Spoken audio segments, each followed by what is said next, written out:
it's the new year, and at the time of this recording, we're about 2 weeks into the new year, which means that New Year's resolutions are gonna last maybe one more week.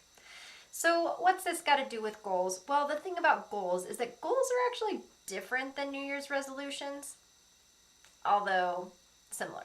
So, this video is called What No One Ever Tells You About Goal Setting. So, let's start with what we do know about goal setting. So, according to a Gallup survey at the end of 2022, so a year ago, 70%, 7 out of 10 people plan to set goals. And of the goal setters, it turns out that higher income households were more likely to set goals. Now, is that correlation or is it causation? We don't necessarily know, but it turns out that higher income households are more likely to attribute their success to setting goals. So if people who are making more money tell me that they make more money by setting goals, I'm kind of inclined to think that maybe I should set goals if I want to make more money.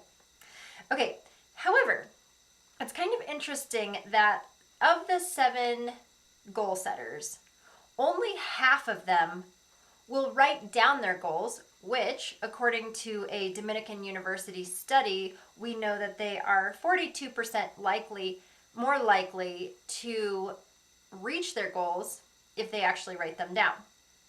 And also, of those 7 who are going to set goals, only half of them will create an action plan.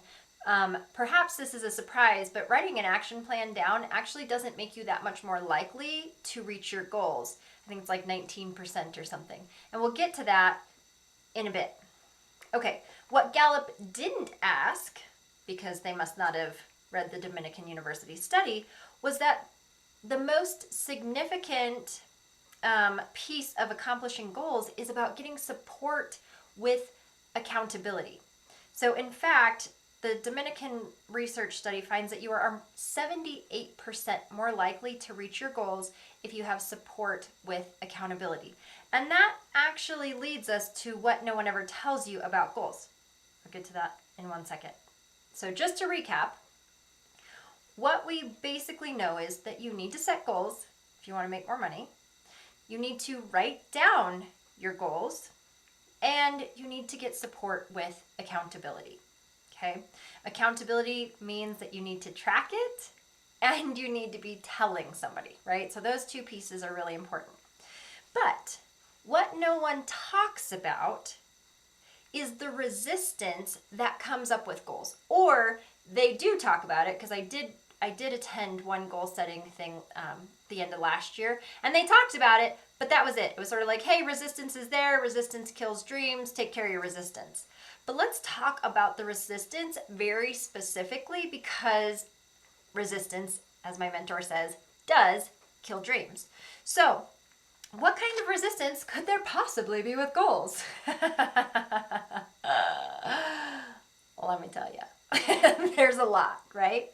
Okay, so there are basically 3 main ways that I think about the resistance that comes along with goals. The first one is setting the goal in the first place. So if we're talking financial goals, because, I like to talk money, if I tell you to write down your ideal income, like ever, right? Your dream income, and then I told you that that was going to be your goal for this year, you would probably get out an eraser, or you'd scratch through it like as hard and fast as you could, and you'd write a smaller number. And then you might look at that number and you might scratch it out again, and you might write a lower number. And you might sit with that one for a minute, and one more time you might scratch that one out and write an even lower number. And what you find is that the number that you finally settle on probably isn't that much more than what you made last year. And the reason is that there's a part of you that, while you know that you could reach this goal, and you know that it's possible to reach this goal because other people are making that kind of money, you don't think it's actually possible for you. Okay, so that's the first type of resistance. Like, I don't actually think that it's possible for me. Okay? All right, so let's say that part aside, there's this other piece that I like to call goal trauma, right? So goal trauma is any time that you've gone for a really big goal in the past and you really, really, really believed in it. You really, really thought it was going to work, and you put your heart and your soul into it, and you might have even like ended up ruining relationships or your health or just working all the time going for this goal because it was so important to you and you believed so wholeheartedly it was going to work. And then it didn't. Now, believe it or not, the reason I call that a goal trauma is it actually has really long-lasting effects. And I can vouch for this personally, and not just personally, but let me give you a personal story. So I used to be an extremely goal-oriented person. Like, it wasn't worth doing if there wasn't a goal attached to it. This is how I ended up fighting in the Chicago Golden Gloves. This is how I ended up in a ballroom dance competition. This is how I ended up being one of the top 10% finishers in one of the largest 15Ks in the US. Because I need a goal to work out, really, is what that boils down to. But then a couple of years ago, I thought about, and let me tell you, I've run a half marathon. I'm telling you this because a couple of years ago, I thought, I should sign up for a 5K because I just haven't been running. I kind of want to get back into it. And my next thought was, that sounds like too much pressure. I can't do that. No, that's too much pressure. Too much pressure to run 3 miles when I have previously run more than 13 miles. And I thought that was a little bit strange, but everything was like that, where I was like, anytime I try to set a goal for myself, I'd be like, no, that's too much pressure. But when I learned these processes from my mentor, all of a sudden it made perfect sense. Because early on in my business, I joined a sales and marketing program, and I did the things that they told me, and I put myself out there, and I had sales conversations, and I got shut down every single time. And it didn't work.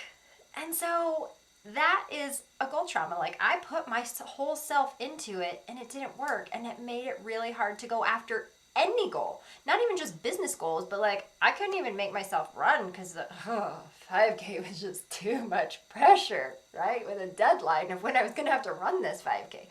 By the way, you're allowed to walk them. I can walk 3 miles. Okay, so goal trauma, right, is a thing that will prevent you from doing anything related to a goal. And this is another thing that will prevent you from ever setting the goal, writing down the goal, or telling somebody about the goal, right? Or maybe you do, but you never really put everything into it because it's sort of like, it's not going to work anyhow, so why should I even bother? All right, third type of goal resistance then is setting the action plan. So I said earlier that setting an action plan doesn't actually make you that much more likely to reach the goal. But I did say that getting support with accountability was much more likely to help you reach the goal. That's because with the action plan, what we don't realize is these actions that sound super simple suddenly become horrible. And we will start procrastinating by getting really busy with other things, or feeling completely overwhelmed and burned out, or I think I already said getting busy. Starting a fight with somebody, oh my gosh. We can make some other people crazy and then just spin in our heads about how crazy that other person is about the fight that we started. We don't even realize we started it. Definitely done that one before, right?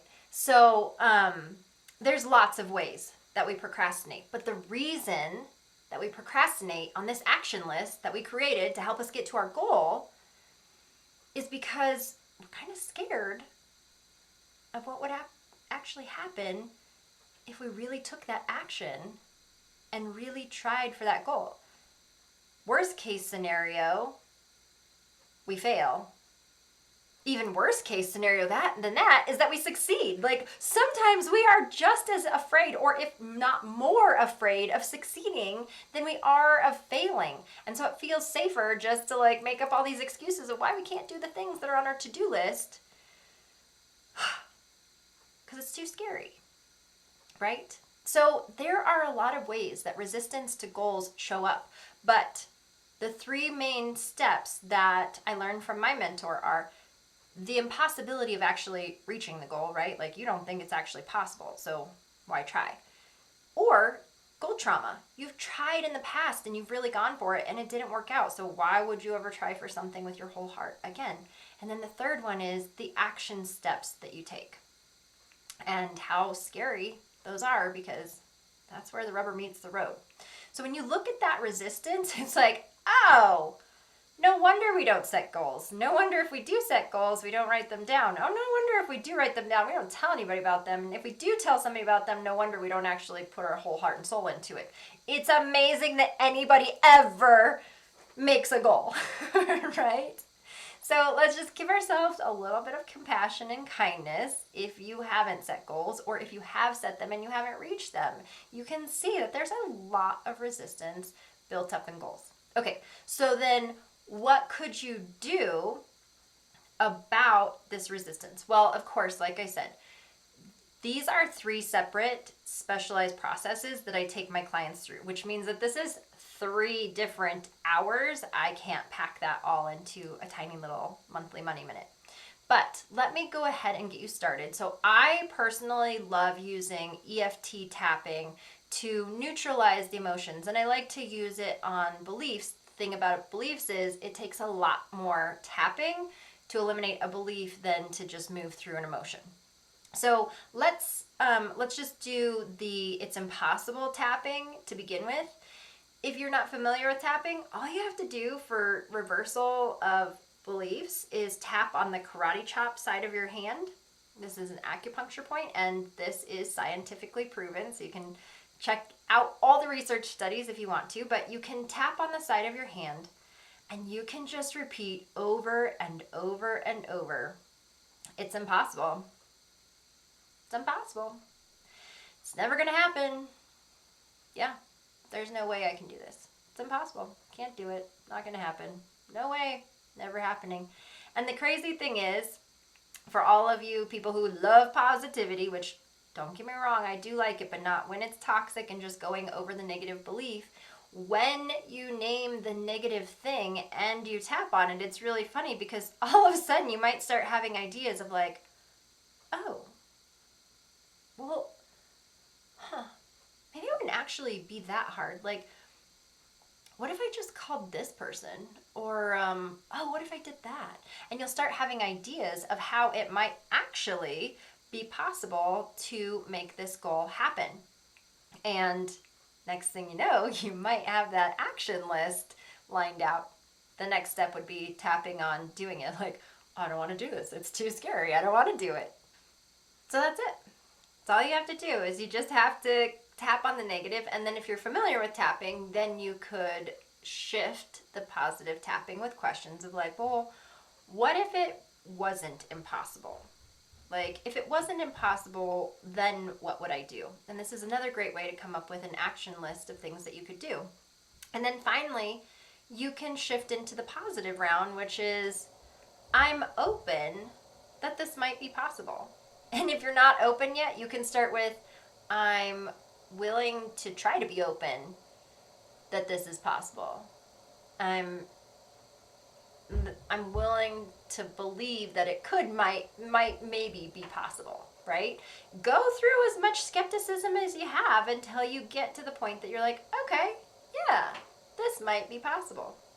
Okay, so this is one of the ways that I do it. I've got more tools than that in my toolbox, but that's kind of the main one that I like to use a lot. And I use it for negative things as much as I use it for positive things. If you've been following me very long, oftentimes I'll do this one when I'm like, oh my gosh, oh my gosh, oh my gosh. So I hope that helps. And I would hope that you write a goal. If you do, send it to me, right?